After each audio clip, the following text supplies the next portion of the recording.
In a resourceful society, the fourth largest city in the richest country of the world, 300,000 children sleeps on the floor every night. Just by coming together in proper sense, we can solve that problem.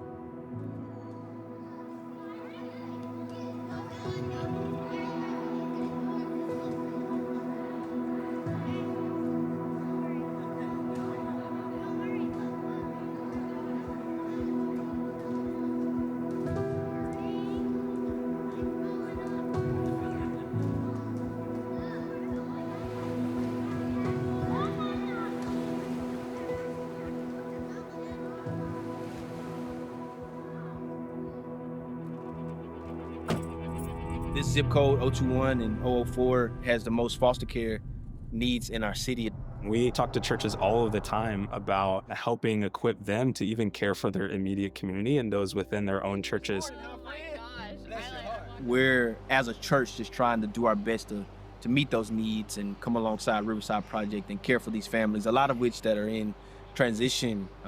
It could be people who are coming off the street who were previously homeless, or they just got a new home and now they need furniture for the new home. So we first met Lakeitha. She was houseless with 5 kids. She only had a sofa in her home. 6 people can't sleep comfortably on a sofa. The church actually reached out to us and said, hey, we have a family that we really want to care for.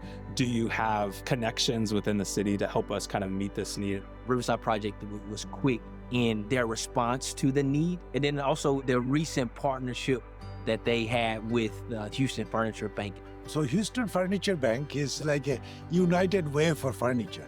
So any of these agencies, when they're serving somebody in need of furniture, they can make an appointment and bring that family to the furniture bank or select for them whatever we have and whatever they need. So this is where we give furniture away from. Last year, we served about 1,300 families and gave away 17,000 pieces of furniture. We talk about this idea of the river and families being in the water and wanting to get them out on a stable and dry ground. What you guys are doing is just really incredible because it's allowing families to get placement of their kids back, or it's allowing a foster family or a kinship family, a grandmother who just took on 5 kids, to be able to provide for their kids in a way that is stabilizing for the entire family. And you're doing it through furniture.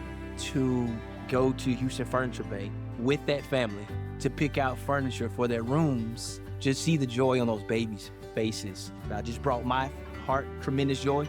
Now she has a place to rest with her children. In our neighborhood, there's a lot of broken families, and so to see a mother always fighting for her children and making sure that they have everything that they need. And she's a woman who not only works hard to provide for her kids, but she wants to serve.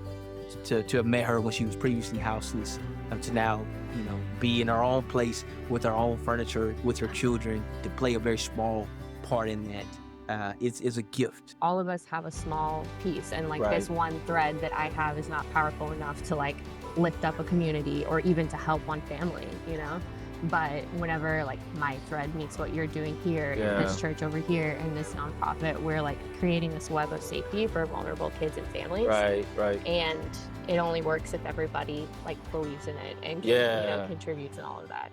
And that's the beauty of this story, is that you have a church and you have a nonprofit and you have community partners coming together, not just to meet needs, but to meet families relationally and get them out of the water. I think sometimes we think when Jesus says care for the poor, the orphan and the widow, that their suggestions were really their commands from God for us to care for the vulnerable around us.